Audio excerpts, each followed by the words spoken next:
សួស្តីអ្នកនរគ្នាចឹងថ្ងៃនេះខ្ញុំលើកយកចំណុចមួយដ៏សំខាន់នៅក្នុងការ trade ដៃឬក៏ manual trading ដែលភាគច្រើន beginner គាត់មើលរំលងនោះគឺការធ្វើ trading journal ថ្ងៃនេះខ្ញុំនឹងមកបកស្រាយថាហេតុអ្វីបាន trading journal គឺសំខាន់ចំពោះអ្នកដែលចាប់ផ្ដើមថ្មីហើយអ្នកដែលកំពុងតែស្ថិតនៅក្នុង loop BE ឬក៏មិនចំណេញហើយក៏មិនខាតចឹងខ្ញុំនឹងមកប្រាប់មូលហេតុសំខាន់មួយដើម្បីឲ្យអ្នកទាំងអស់គ្នាចាប់ផ្ដើមធ្វើរឿងទាំងអស់នេះចំណុចទី1គឺ trading journal អាចជួយឲ្យអ្នកទាំងអស់គ្នាដឹងពីចំណុចខ្លាំងនិងចំណុចខ្សោយរបស់ខ្លួនឯងបានតើចំណុចខ្លាំងយើងដឹងដោយបែបណាចំណុចខ្សោយយើងដឹងបែបណាចំណុចខ្លាំងទី1គឺបងប្អូនអាចទៅមើលនៅ trading record របស់បងប្អូនថា strategy របស់បងប្អូននៅពេល session ណាដែលមាន win rate ច្រើនហើយ mistake អ្វីខ្លះដែលបងប្អូនបានបង្កើតនៅក្នុង trading journal ហ្នឹងអញ្ចឹងនៅពេលដែលបងប្អូនមាន data ទាំងអស់ហ្នឹងបងប្អូនអាចវិភាគនិង eliminate ឬក៏ filter strategy របស់បងប្អូនឲ្យកាន់តែមានប្រសិទ្ធភាពទៀតដោយ eliminate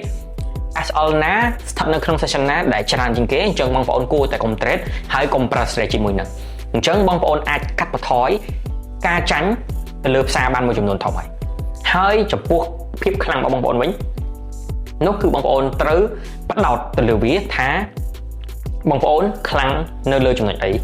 session ណាបងប្អូនចំណេញច្រើនបងប្អូនអាចយកបានល្អជាក់ស្ដែងនៅក្នុងនឹងអញ្ចឹងបងប្អូនយក data ទាំងអស់ហ្នឹងទៅវិភាគ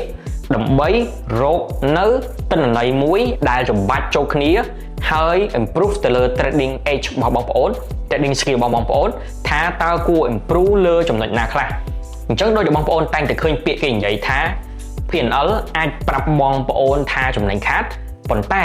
trading journal គឺប្រាប់បងប្អូនអំពីមូលហេតុអ្វីបានបងប្អូនចំណេញនិងមូលហេតុអ្វីបានបងប្អូនចាញ់អញ្ចឹងអាមូលហេតុទាំងអស់ហ្នឹងហើយដែលអាចជួយឲ្យបងប្អូនឈានមួយជំហានទៀតពីអ្នក trade ដែលនៅក្នុង loop ឬក៏ BE ហ្នឹងឲ្យដើរទៅមុខក្លាយទៅជា profitable trader ហើយមិនតែប៉ុណ្ណោះការធ្វើ journal ក៏បានបង្រៀនឲ្យយើង stick ទៅជាមួយនឹង strategy របស់យើងstick ទៅជាមួយនឹង habit នៃ trading របស់យើងវាបានបង្រៀនឲ្យយើងស្រឡាញ់ process នៃការ trade ជាជាងភាពចំណេញឬក៏ខាតនៅក្នុងផ្សារអញ្ចឹងវាបង្រៀនឲ្យបងប្អូន love the process of trading ជាជាងការចំណេញខាតអញ្ចឹងអានឹងឯងជាការគិត healthy មួយសម្រាប់ long term ជា trader ហើយមិនតែប៉ុណ្ណោះវាក៏បង្កើតទម្លាប់ល្អសម្រាប់បងប្អូននៅក្នុងការកត់ត្រារាល់អ្វីដែលកើតឡើងក្នុង trade ទាំងអស់អញ្ចឹងដោយដែលបងប្អូនតែងតែឃើញ quote គេនិយាយថា one trade cannot define who you are but 1000 trade can define who you are អញ្ចឹងមានន័យថា